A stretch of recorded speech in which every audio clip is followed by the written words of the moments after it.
হে everyone, আসসালামু আলাইকুম। Welcome back to chili flex. আজকে আপনাদের সাথে শেয়ার করছি আমাদের বাসার খুব জনপ্রিয় একটি নাস্তা, আটার নাস্তা। তো চলুন আর কথা না বাড়িয়ে ভিডিও শুরু করা যাক।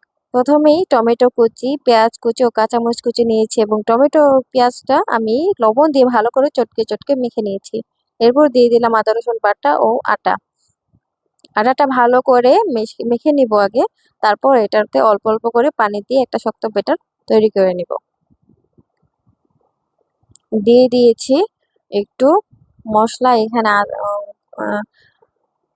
হলুদ, মরিচ ও ধনে একসাথে গুঁড়ো করা।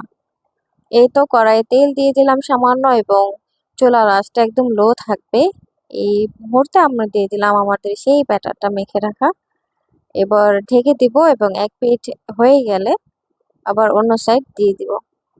এই তো শক্ত মচমচে একটা নাস্তা তৈরি হয়ে গেল ঝটপট। এটা খেতে অসাধারণ মজা হয়।